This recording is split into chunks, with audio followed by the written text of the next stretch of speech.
Okay, another video here from CMP 93. We're going to talk about N-block timing on the M1 Garand rifle. It's important to have the interaction between the N-block live rounds. You're going to see me do it with dummy rounds, especially made, and especially made spring. What we're going to do is we're basically going to top load it, and we're going to check for the movement of the operating rod forward at a right time of when the M-block is seated. Okay, so we got our M-block, and I don't have any primers in them, especially made. This is all I use it for, and we're going to end up using this. You'll notice I have a very special made follower. It's shortened Oprod spring, and what it does is it has a lot less pressure once we're pulling it back in the M1 thumb incidences. But I want to show you really quick a couple different types of Oprod catches. Okay, I mean, they look the same, but they're not. Okay, this type here is an earlier one. You notice the long thin arms versus this one here, which come out farther. The accelerator, this piece here that tilts,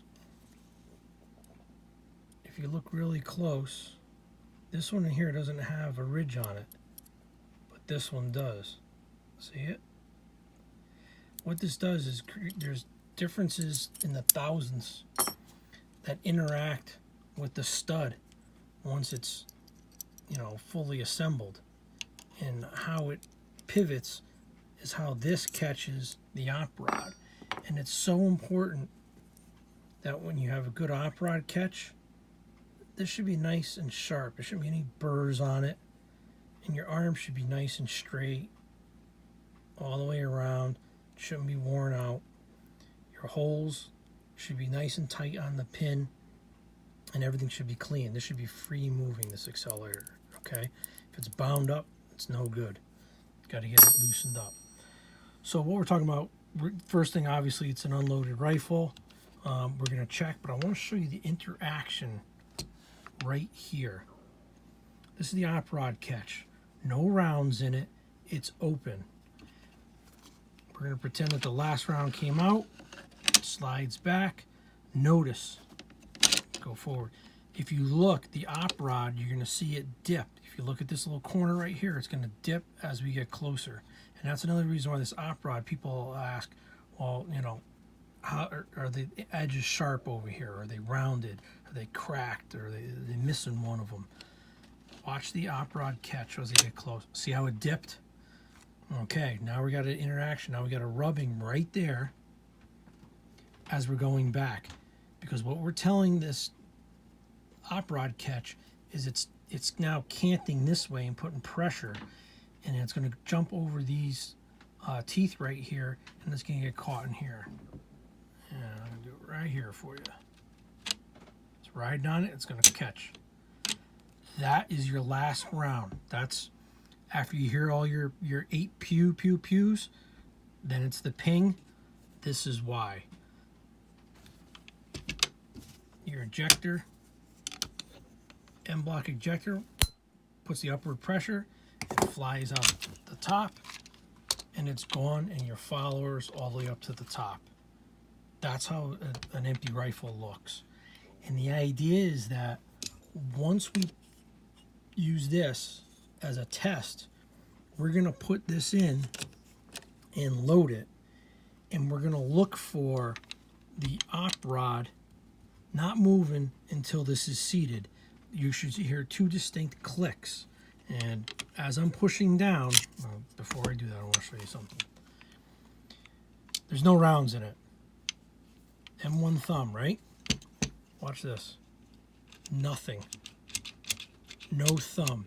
And the reason is this follower is going to, once the M-block comes in, it's going to keep going all the way towards the bottom, towards the bottom, towards the bottom, to a certain point in its length, that it's going to say release the op rod. And you're going to see it.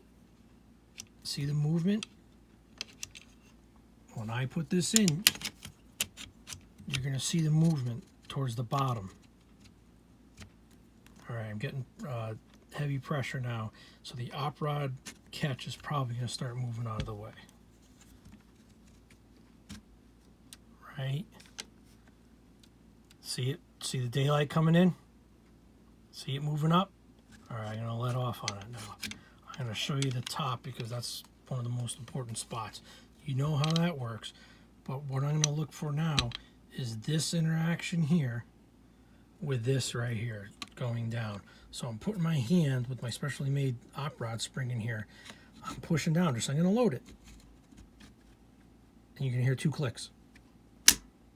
Okay, the click came first with my thumb was the M-block seating.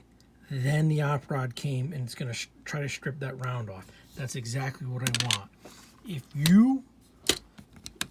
If you're not down all the way with your M-block, see how it's staying there? It's not going anywhere. If that M-block is in there like that and your op rod didn't go forward, something's wrong over here, folks. Okay? Something's wrong. You check the length. You can check your spring in there. Make sure that the bottom of your op rod is make sure that your bottom of your op rod, I don't have the stock in here, so I have to do this open for you.